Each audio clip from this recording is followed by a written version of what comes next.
I am so excited because we have a special Reid Riffs today. At the top of our episode, we're welcoming a past possible guest who is an acclaimed author and company founder, Siddhartha Mukherjee. Sid, it is so great to have you on. Given an amazing second launch of one of my favorite books of all times, Emperor of All Maladies, Aria and I have decided to invite Siddhartha Mukherjee, who is both the author of said book and also an amazing oncology researcher and a CEO and co-founder of Manus AI, which we're doing together. We thought that since the second edition came out of this book that I first met you with, Sid, this is like my very first encounter of Sid, was reading this book and going, oh my God, this is amazing. So Sid, say a little bit about how your path into becoming an oncology researcher and then writing this Pulitzer Prize winning book. I started off in medical research. I went to Oxford and then became more and more interested in cancer. I was first interested in viral cancers. By viral cancers, I mean cancers caused by viruses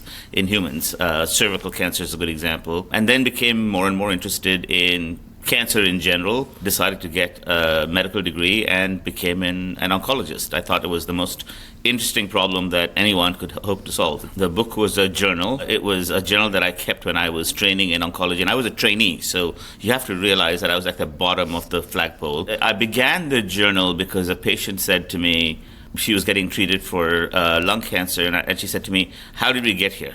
And I thought to myself, actually, even I don't know how we got here. I'm not sure how we got here today. Why are we using this treatment? How do we think about cancer in this way? And if I don't know, what about the hundreds of thousands of patients and their families and loved ones who encounter cancer? How did they get there? And so that's how I started writing the book. As I said, it was a journal at first, and it grew and grew and grew, and then it became what my mother called the telephone directory from hell, because there were so many pages of bound in black. And so that is how the book was born. And so why a second edition now, and what are the updates for the book? 15 years have passed, and in those 15 years, enormous things have changed in the landscape of cancer, biology, cancer research, cancer medicine, and yet cancer remains the meme for everything that is malignant. And yet people use the word still to signify so much metaphorically. And so in those 15 years, I asked myself the question, how much has changed, what has changed, and I really felt as if the book needed an update because science moves so fast. It's very interesting to write a book 15 years ago and then realize that you have to write another book 15 years later. People generally don't bring out completely new second editions of their book, but it felt very necessary, and so that's sort of the purpose. To answer your second question, what's changed? So very broadly, I would say that we think about cancer in four areas, I would say. Number one is prevention, cancer prevention. What's changed in cancer prevention? We are discovering at long last, a whole new universe of potentially carcinogenic agents that don't act in the way that we thought that carcinogens, as in cancer-causing chemicals or cancer-causing agents, usually act. In other words, they don't cause mutations in cells, but rather they create an environment for cells to be able to divide to form tumors and become malignant. So this is a whole new class, and I think we will discover many more. A great example of this, by the way, is air pollution, which we never knew. Another great example which is emerging are potentially new chemicals that we've invented. There's a whole debate going around whether these forever chemicals might be implicated. So that's one arena. Very, very important, very exciting, new research, entirely new direction for cancer. Okay. Second is what we call early detection. Can we find cancer early? And if so, what do we do about it? So once again, a huge difference. So we've heard about blood tests that pick up early cancers. So there's a whole chapter on those. People are going through full body scans. Are they worth it? Are they picking up something that we didn't know before? What do we do about them? So there's a chapter on early detection. We weren't doing that, obviously, in 15 or 20 years ago. And finally, a chapter on treatment. Major theme is immunological therapy and immunotherapy, which is curing cancers such as melanoma, skin cancers previously considered incurable. CAR T cells or T cells that have been engineered, curing cancers such as lymphomas, leukemias, myeloma, previously thought incurable. The whole book is capped off by what I call a new vision or a physiology of cancer. Like what happens next? How are we reimagining cancer? Because it's all about imagination and about experimentation and of course, science and medicine. So Sid, I love that your book, it traces the progress against cancer and how it comes in waves. Like there is basic biology breakthroughs, therapeutic revolutions, there's political mobilization, of course, and it's been super fun to have sort of a front row seat at everything you all are doing at Manus. Do you think the reason for Manus is that we're at sort of the forefront of the next wave of cancer research and treatment? So that's an excellent question, Aria. Reid, Ujwal, and I co-founded Manus because we started firmly believing that every information revolution has had an enormous effect on medicine. Think about the basic computer revolution and its effect on how medicine was and is practiced in terms of how we keep notes and how we can compare notes and switch notes. Think about the information revolution in digital technology, imaging, and CAT scans and MRIs. It seemed as if doesn't seem as if it is becoming amply true that the AI revolution, which is, among other things, a data revolution, among other things, a computational revolution, a learning revolution, it became amply clear that if medicine, especially cancer medicine, wasn't going to embrace it and move forward with it, that we would lose momentum. And that's how Manus AI was formed. Manus AI is an AI-native biopharmaceutical company. One of its main focuses is using AI as a device to understand how to make medicines. Not AI as a data management engine, not AI as a clinical trial engine, but using basic AI and physics and chemistry to find how a new chemical matter can interfere with the growth of cancer cells. So for the layperson who's watching this space and might not sort of have the deepest understanding of drug discovery or how that interplays with AI, and Reid, feel free to jump in on this one. Sid, what is the difference? We're seeing lots of startups claiming that they're using sort of AI plus bio to cure cancer and other diseases. Like, what makes Manus different in the way you guys are approaching this? Well, we are approaching it in two fundamentally different ways. One of the ways that we're different is that we're not a software company. We make medicines. One of the first questions that Reid as an entrepreneur asks his fellow entrepreneurs is, what does your company do? And it's amazing that you can ask this question to many, many, many companies and not get a straight answer. But what does Manus do? Manus makes medicines. How does Manus make medicines? Manus is building a foundation model, what we call a molecular oracle, which enables us to at an atomic level, with atomic level precision, understand the dynamics of a cancer target, one of those proteins that is driving the malignant growth of a cancer cell, and again with atomic level precision, place atoms inside that target that will block the activity of that target. It's a little bit like how you might place Go pieces. In fact, we call one of the modules we call the molecular Go. It's a little bit like how you might place Go pieces on in this case a three-dimensional Go board, and figure out where the optimal pieces would land such that this protein can no longer activate all the cascades it activates in order to make a cancer cell malignant. And Reid, you obviously are using AI in so many different ways to attack so many different problems. What is the reason that you thought AI plus cancer would be so powerful?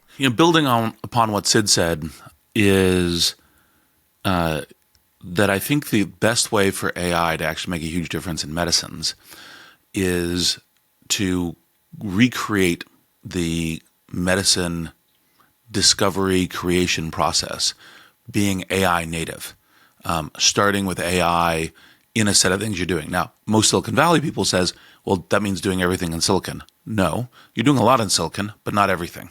There's a lot of reasons not to do everything in silicon.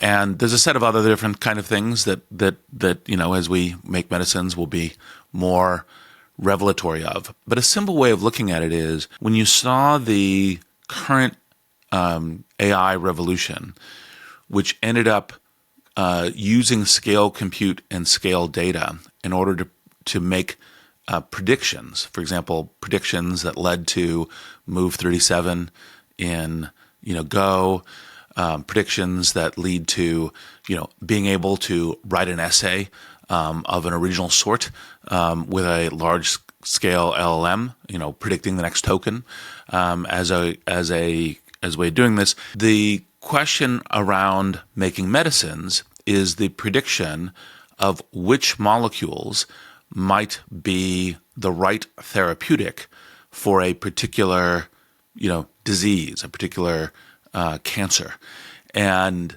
that was kind of this is where I think AI could be really stunning if done in an interesting new way. And the way that Manus came about is I had known Sid as a amazing author. I'd known him as a world-class cancer researcher.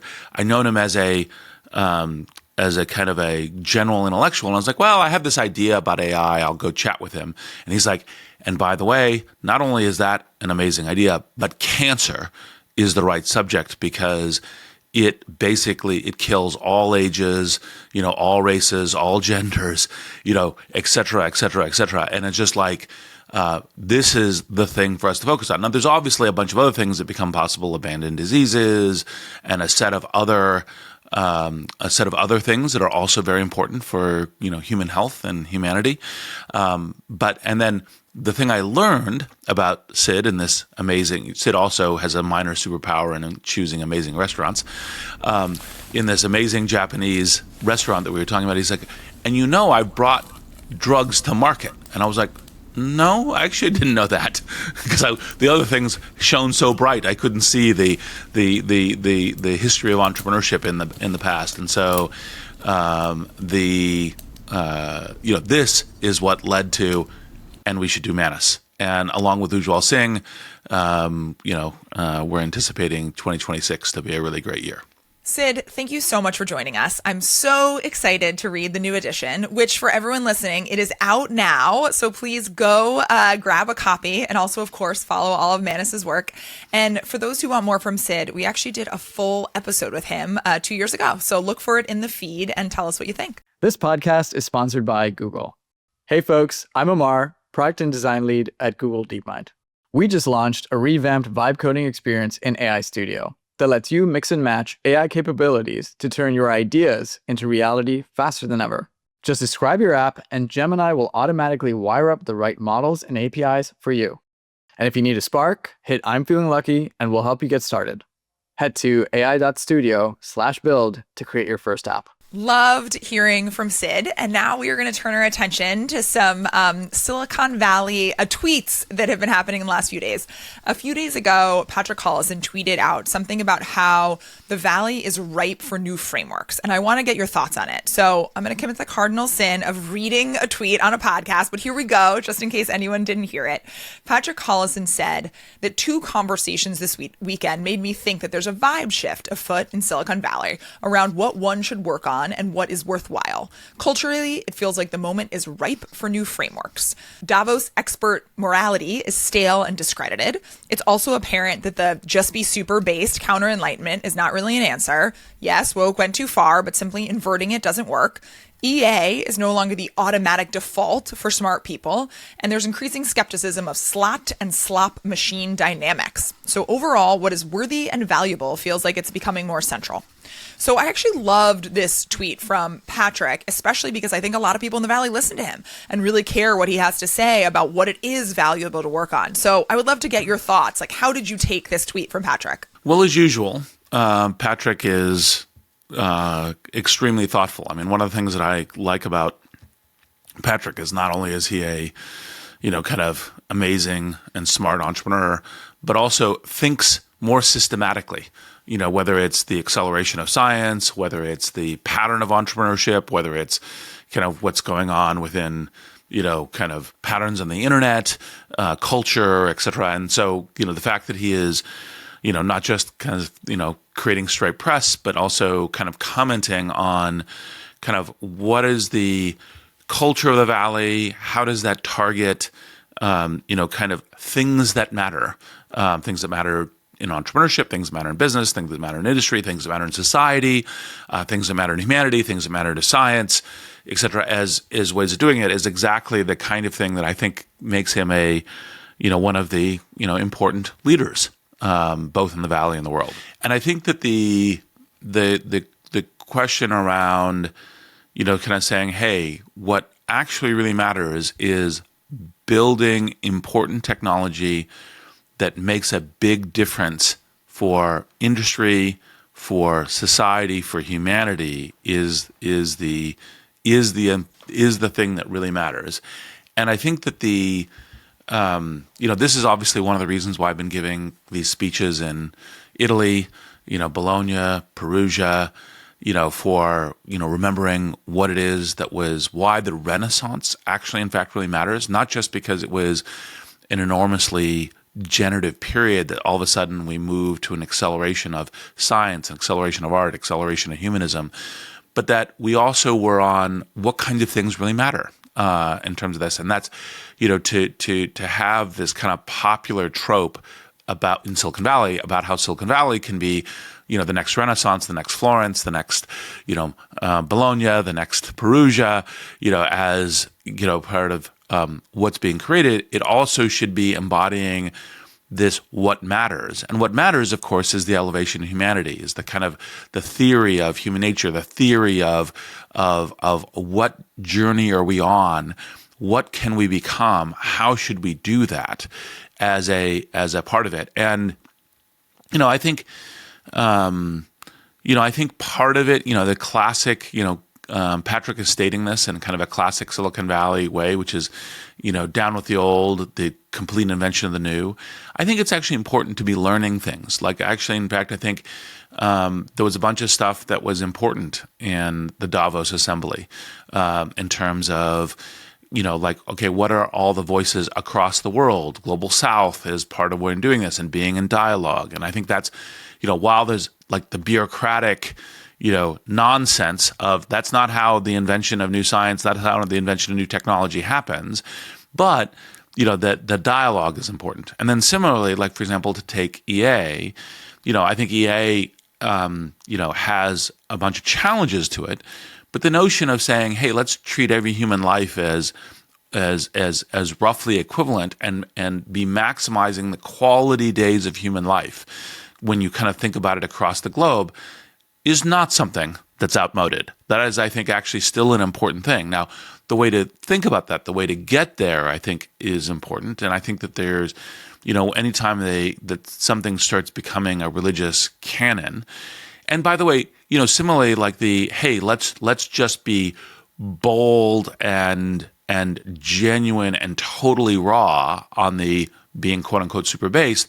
Those are good elements for entrepreneurs. Those are good elements for being contrarian and right. But I think that the question is to actually think seriously about what you're doing. And, my gesture overall would be a theory of humanity, a theory of human nature, a theory of how technology evolves that, and being, something better than the HBO show in terms of how you're articulating it. And that's part of the reason why I think, Patrick's, call to arms, or perhaps call to meaningful technology, is such an important call. And do you think sort of those ideals are right? First, don't tear down the past. Let's actually take the best parts of these waves that have come previously. But do you think the Valley is heading in the right direction towards more meaningful work? And are there things you would say to entrepreneurs who are just starting out now that sort of nudge them in that right direction? It can be. It's one of the reasons why I'm such a strong advocate of Silicon Valley, even amongst its various absurdities. It's a little bit like you say, hey, what's the range of crypto? Well, obviously, there's a lot of absurd stuff in crypto. But on the other hand, of course, crypto has the amazing elements of the next generation of the internet technology in terms of identity systems, value systems, banking, recreation of financial systems. It allows the, high-functioning financial systems around the entire world, and those are kind of the things that crypto has the trajectory to potentially create. In as much as also, like, you got to get rid of the garbage, minimize it, you can't get fully rid of it, and increase the amazing transformation of the world. I think it's kind of a similar thing where I think at the moment, the Valley, it's all obviously very focused on AI, but I think that the question about how it manifests itself is, I think, still in its earliest phases. And I think that the call to how do you work on this in very meaningful ways is exactly the right kinds of questions that people should be asking. That's what I hope for. So, Reid, you mentioned the speech that you gave in Bologna, which I was lucky enough to attend. And I think, again, you were talking about the similarities between the Renaissance and sort of Italian history and what could be and what has been in Silicon Valley. Can you say more about that? Bologna was the first of these Italian speeches, which was a great honor to give to the Bologna Business School and the folks there. One of the things when I was thinking about it is that the progress of humanity comes through this kind of Hegelian dialectic, thesis, antithesis, synthesis, which is you start with a thought, you go to the kind of the opposite, the contradiction of it, and then you try to build, as it were, the best of both worlds, the collection from kind of what was the original thesis that was interesting, the antithesis that challenged it, and then the refinement and the synthesis. And then this iteratively is part of how we make progress. We can make progress scientifically, we can make progress, in society, we can make progress in governance systems, and so forth. And I think that the important part of the work is to see what's good in both the thesis and the antithesis to draw it into a synthesis when you're making progress with this. So historically, part of the, thesis here is to say, hey, there's, we're building infrastructure that, kind of rebuilds society. Or for example, in the case of, Davos or political discussion, we're having a discussion about what really matters in the world and what kinds of agreements can we get to and what kinds of questions should we ask each other. The antithesis is to say, okay, well, you actually need a creative destruction where the exact patterns of this industry, the exact patterns, it needs new technology, it needs a new way of working, and then that you're creating alternative technology, and the synthesis should be something that's along the lines of what's our theory about how this is good for humanity overall. And this is, of course, one of the reasons why at the beginning of this year, Greg and I wrote Super Agency, because it's kind of a focus on, not just what is great technology, but what gives people more agency, what gives them more of a sense. And by the way, it doesn't mean all of your previous agency is preserved, but the new agency should be, kind of a collective set of superpowers, which then enables our humanity in much better ways. And that's, of course, what we think is the right lens for thinking about what kinds of AI we should be putting our efforts into creating. Well, speaking of what kinds of AI we should be creating, earlier this year, you and I actually talked about how excited we were when we heard about some AI persuasion tools that was working with people who believed in conspiracy theories. So AI was very effective at getting flat earthers to rethink their views, for getting people to believe in the moon landing, some of these sort of outrageous conspiracy theories that usually when you say I try to convince someone with facts and it doesn't work, but actually a chatbot can be infinitely patient and they can sort of tailor what they're saying to help these people come to understand the actually facts of the case. And so that is a side where persuasion can be used for good. Recently, we saw 2 new studies come out in Nature and Science, and they found that even brief interactions with AI chatbots can meaningfully shift people's political opinions. And they found that in some cases, chatbots were about 4 times more persuasive than US television campaigns, and between 4 and 10% of voters in some counties and countries switched to supporting the chatbot-backed candidate after just a single conversation. And so are we entering a zone where we're going to, instead of political ads all over the place, we're actually going to have chatbot persuasion wars? And it might depend what chatbot you're talking to could sort of meaningfully sway who you're going to vote for on election day. So what should we do about this? Is this something, how should we think about it? Should there be government intervention? And how will this affect the political climate? Well, I think, not surprising, since you know me pretty well, the way that I think that we should think about the beginning of interventions is measurement and transparency.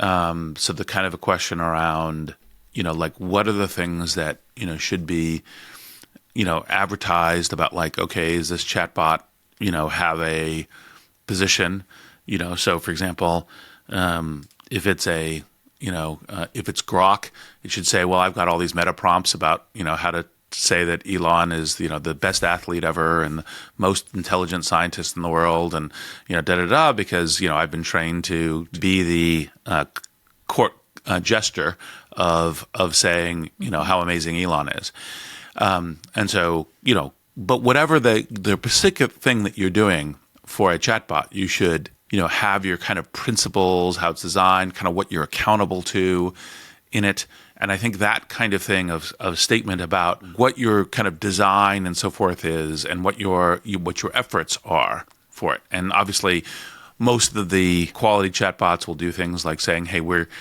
trying to be reflective of the best of current scientific knowledge. We're trying to be, answer what you try, but we also try to avoid conspiracy theories, and we try to do other things as ways of doing it." And then, obviously, being able to have a dialogue by which it's specific, not in this case ad hominem slogans, which is the most common thing. Like, oh, it's a woke chatbot, and you're like, it's a woke chatbot because it's kind of willing to be critical of President Trump, or it's a woke chatbot because it's not giving you a riff on Biden, et cetera, et cetera. It's like, okay, these are kind of silly arguments, but credible people make them, which is part of what makes them so absurd. And I think that's the kind of thing that's going to be important. Now, the short answer is we're going to have lots of failure points. We're going to, in this politicization of the information age where, it's so badly politicized that, you can't have a coherent conversation around something that's relatively scientifically understood, like vaccines. That's like, oh, that's political information. That's, and it's like, no, actually, medical studies are not political information.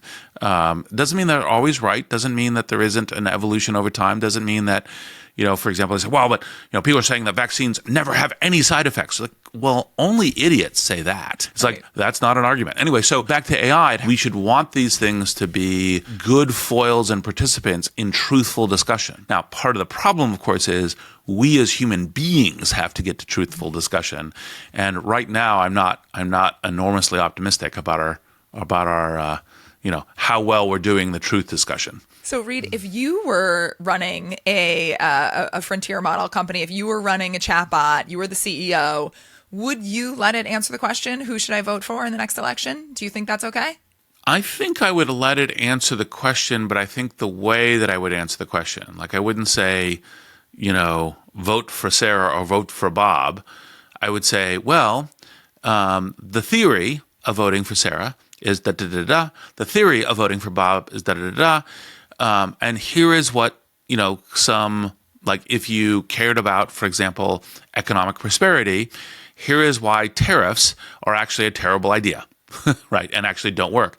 And, and they say, well, but it hasn't been working. It hasn't been doing that badly so far. It's like, well, the tariffs are decreasing the major economic boom that we're getting from the market with the AI investment already. And so it's like, it's actually decreasing what the benefit of, the last 10 years of building towards AI prosperity has been. And so it is actually, in fact, a decrement, but it's a decrement in a wave that is overall propping up economic stuff. But that's, of course, part of the reason why people say, well, you say the economy is doing better, but but prices are going up, and affordability is a challenge. And yes, because the AI doesn't answer all of that, and so whereas tariffs do create that, and that's part of the economic challenges that people are feeling right now. Makes a lot of sense. Give folks the facts, give them both sides, and they can decide what is important to them and which they want to vote for. Reid, thank you so much. Possible is produced by Palette Media. It's hosted by Aria Finger and me, Reid Hoffman. Our showrunner is Sean Young. Possible is produced by Tanasi Delos, Katie Sanders, Spencer Strasmore, Imo Zhu, Trent Barboza, and Tafadzwa Nimorundwe. Special thanks to Surya Yalamanchili, Saida Sapieva, Ian Alice, Greg Beato, Parth Patil, and Ben Rellis. This podcast is supported by Google. Hey folks, Stephen Johnson here, co-founder of NotebookLM. As an author, I've always been obsessed with how software could help organize ideas and make connections. So we built NotebookLM as an AI-first tool for anyone trying to make sense of complex information. Upload your documents, and NotebookLM instantly becomes your personal expert, uncovering insights and helping you brainstorm. Try it at notebooklm.google.com.